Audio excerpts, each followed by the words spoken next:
گفتگو کا آغاز کرتے ہیں۔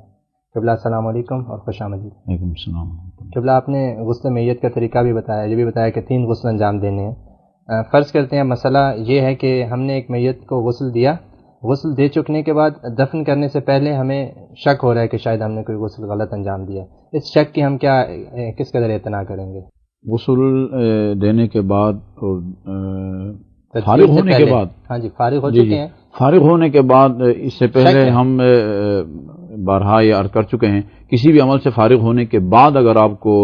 شک ہو کہ یہ عمل صحیح انجام پایا ہے یا نہیں پایا تو اس کو صحیح سمجھیں، اس کو دوبارہ انجام دینے کی ضرورت نہیں ہے۔ اور اگر فرض کریں یقین ہو کہ کوئی غسل ہم سے غلطی کر دی، ہم نے غلط پانی سے غسل دیا، اب یقین جی اور تدفین ابھی نہیں ہوئی ہے، یقین کی صورت میں ظاہر ہے آپ دوبارہ عمل کو انجام دیں گے، تسلی حاصل۔ ٹھیک ہے، اب مسئلے کا اگلا رخ آتا ہے کہ تدفین کے بعد فرض کریں ہمیں یقین ہے کہ ہم سے کوئی غسل رہ گیا ہے، بھول چوک ہوئی ہے، کوئی غلطی ہو گئی ہے، اس صورت میں کیا حکم ہے؟ جی تدفین کے بعد پھر ایک نیا مسئلہ سامنے آتا ہے، نبش قبر کا، قبر کھودنا۔ جی عام حالات میں قبر کشائی جو ہے یا قبر کو کھودنا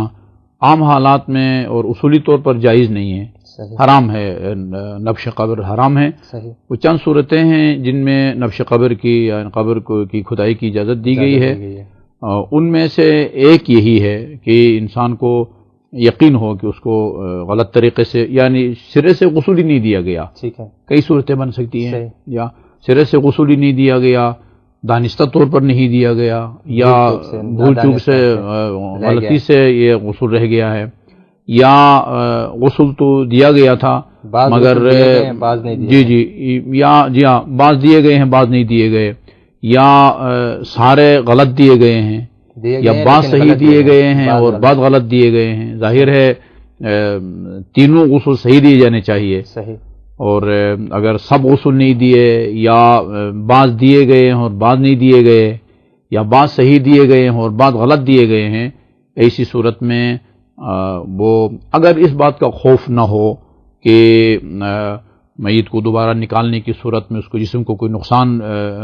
پہنچے، یا اس کے گوشت وغیرہ کے گرنے کا خطرہ ہو، یا اس بدبو سے بہت زیادہ غیر معمولی اذیت ہوتی ہو غسل دینے والوں کو، تو ایسی صورت میں پھر دوبارہ قبر کو نہیں کھودنا چاہیے۔ البتہ اگر دانستہ طور پر اس کو غسل نہیں دیا گیا تو پھر جو ہے مومنین یا مسلمان ان کو اس اذیت کو برداشت کرنا ہوگا، اور اس کے قبر کھودی جائے گی اور پھر اس کو غسل کر کے اس کو دفنایا جائے گا۔ صحیح۔ اچھا قبلہ، اس غسل کی اجرت لی جا سکتی ہے؟ غسل میت کی اجرت لینا جائز ہے؟ جی یہ ایک اصول ہے کہ کسی بھی واجب کام کو انجام دے کے انسان معاوضہ نہیں لے سکتا، کوئی بھی واجب کام۔ تو ویسے چونکہ غسل اب واجب، جیسے ہم بارہا بتا چکے ہیں اپنے محترم ناظرین و سامعین کو کہ واجب 2 قسم کا ہے، واجب عینی ہے اور واجب کفائی ہے۔ واجب عینی جو ہر مسلمان پر واجب ہو، کسی دوسرے کے انجام دینے سے وہ بری ذمہ نہ ہوتا ہو، مجھ سے ساقط نہ ہوتا ہو، جیسے 5 وقت کی نماز ہے اس کو واجب عینی کہا جاتا ہے۔ واجب کفائی اس عمل کو کہا جاتا ہے کہ ابتدائی طور پر تو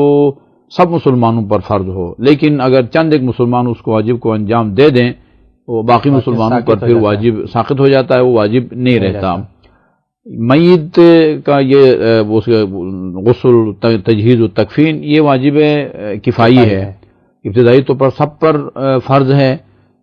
بعض مومنین جن کو پتہ چل جائے کہ فلاں کا انتقال ہو گیا ہے اور اس کو غسل دے کے اور اس کو دفنا دیتے ہیں تو پھر باقیوں پر واجب نہیں رہتا۔ واجب عینی ہو یا کفائی، واجب کو انجام دے کے فعل واجب انجام دینے کا معاوضہ وصول کرنا یا اس کی مزدوری یہ جائز نہیں ہے۔ البتہ آپ یہ کہہ سکتے ہیں کہ ایک شرعی طریقہ بتایا گیا ہے کہ جس کو اگر اپنایا جائے تو وہ معاوضہ لے سکتا ہے، مثلا مقدماتی یا تمہیدی جو امور ہوتے ہیں وہ ان کو بجا لانے کی نیت سے۔ اسی طرح عام طور پر ایسا ہوتا ہے کہ مثلا غسل دینے کے لیے ایک آدمی کو کسی انجمن میں یا کسی ٹرسٹ میں وہ غسال بطور اجیر اس کو اگر رکھتے ہیں تو وہاں بھی یہ سوال پیدا ہوتا ہے کہ بھئی جس طرح صفائی کے لیے یا اور کاموں کے لیے انسان ملازم رکھتا ہے تو وہ صفائی کرنا کوئی واجب کام تو نہیں ہے، صفائی مسجد کے برتن دھونے، مسجد کے قالینوں کو صاف کرنے یا اس کی دھلائی کے لیے ملازم رکھنے میں کوئی حرج نہیں ہے، کیونکہ وہ واجب نہیں ہے۔ لیکن غسل دینا چونکہ واجب ہے، لہذا غسال کو آپ مستقل طور پر اس کو غسل دینے کا کوئی معاوضہ مقرر کر کے، تنخواہ مقرر کے رکھنا، یہ ہے یا وہاں یہ سوال پیدا ہوتا ہے۔ وہاں بھی رکھنے کا یہی مثلا طریقہ ہے کہ اس کو کسی ابتدائی کام کے لیے وہ کریں، یا ایک اور طریقہ بھی کیا جا سکتا ہے، وہ یہ ہے کہ مثلا اس سے آپ اس قسم کا معاہدہ کریں کہ ہم آپ کو اس کی کوئی مزدوری نہیں دیں گے، اس واجب کام کی کوئی تنخواہ آپ کو نہیں دیں گے، آپ فی سبیل اللہ اس کام کو انجام دیں۔ البتہ ہم آپ کی وقتاً فوقتاً مدد کرتے رہیں گے، منتھلی ہم آپ کی مدد کریں گے، یا 2 مہینے کے بعد مدد کریں گے، 6 مہینے کے بعد مدد کریں گے، اور وہ جو آپ اس کو تنخواہ کے مد میں دیتے ہیں یا دے سکتے ہیں، وہ آپ اس کو ایسی اس کی ایک مومن کی امداد کے طور پر اس کو اگر آپ دیں گے تو یہ ایک غسل کا مسئلہ بھی حل ہو جائے گا، جو کوئی شرعی دشواری بھی پیش نہیں آئے گی۔ تو مطلب یہ ہے کہ ایک واجب کام ضرور ہے، لیکن وہ یہ نیت نہ کرے کہ میں واجب کام کا معاوضہ وصول کر رہا ہوں، بلکہ ابتدائی جو کام ہیں یا تمہیدی امور وہ اس کی نیت سے اگر لے لے تو کوئی حرج نہیں ہے۔ اچھا قبلہ، ایک اور سوال ہمارے ذہن میں پیدا ہوتا ہے کہ مرنے والے کے ذمہ کوئی ایک غسل تھا یا متعدد غسل ہوں، فرض کرتے ہیں اس کے ذمہ غسل جنابت تھا یا خاتون ہے غسل حیض ہے اس کے ذمہ، تو اس صورت میں اسے یہ غسل بھی دیے جائیں گے اور پھر غسل میت دیا جائے گا، یا صرف غسل میت ہی باقی تمام غسلوں کی جگہ بھی کافی ہے؟ جی اچھا ہے، وہ دلچسپ سوال ہے۔ یہ فقہ کی زبان میں اس کو تداخل اسباب کہا جاتا ہے، یعنی کئی سبب اس سے سرزد ہوئے ہیں اور ہر سبب کی وجہ سے ایک غسل اس کے اوپر واجب ہوا ہے۔ تو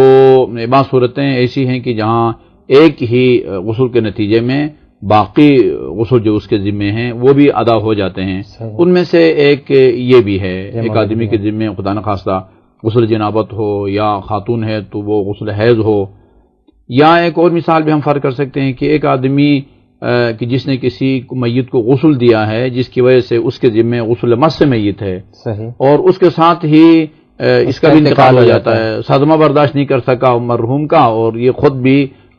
مرحوم ہو جاتا ہے، تو ظاہر ہے اس کے ذمے غسل مس میت بھی ہے، اور اب چونکہ میت میں تبدیل ہو گیا لہذا غسل میت بھی ہے، تو ایک ہی غسل میت دیں گے تو دونوں غسل گویا ادا ہو جائیں گے، 2 غسل کی ضرورت نہیں ہے۔ صحیح۔ اچھا قبلہ، خدا نہ خواستہ اگر کسی شخص پر کوئی حد جاری ہونی ہو قصاص کی صورت میں یا رجم سنگساری کی صورت میں، تو اس شخص کے غسل وغیرہ کا کیا حکم ہے؟ اسے غسل کب دیا جائے گا؟ جی، اس سوال کا جواب جو ہے وہ ان مرحومین کے زمرے میں اس کو بیان کیا جا سکتا ہے کہ جن کو مرنے کے بعد غسل نہیں دیا جاتا، واجب نہیں ہے ان کو غسل دینا۔ صحیح۔ جہاں تک مجھے یاد پڑتا ہے ہم نے بیان بھی کیا ہے کہ جن کو غسل دینا واجب نہیں ہے ان میں شہید راہ خدا ہے، جو میدان کارزار میں وہ شہید ہو جائے، اور اس کی خصوصیات کو بھی ہم نے بیان کیا ہے کہ وہی دشمن کا گولہ تو دشمن کا اسلحہ اسے لگے، تیر تلوار وغیرہ، اور وہی میدان کارزار میں اس کا انتقال ہوتا ہے۔ صحیح۔ تو وہاں سے اس کو ایمبولینس کے ذریعے ہسپتال لے آئیں اور وہاں اس کا انتقال ہو تو وہ اجر تو اس کو ملے گا، مگر یہ جو شہید کا خصوصی حکم ہے کہ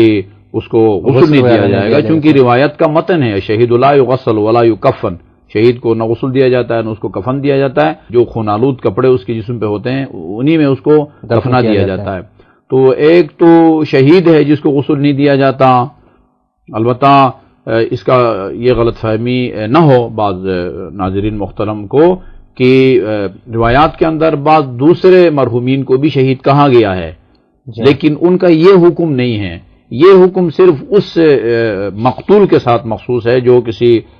خدا رسول اور امام کی اجازت سے لڑی گئی جنگ میں وہ شہید ہوا ہو، یا ورنہ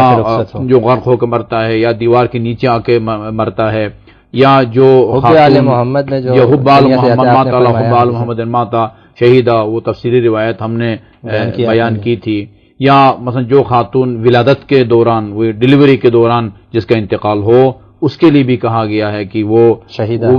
بھی شہیدہ ہے۔ صحیح۔ لیکن یہ غسل دیا جائے گا، غسل کو دیا جائے گا۔ بالکل ٹھیک ہے۔ یہ جو شہید میدان کارزار کا جو شہید ہے اس کو غسل نہیں دیا جاتا ہے، اور دوسرا یعنی دوسری میت کی جس کو غسل دینا ضروری نہیں ہے وہ ہے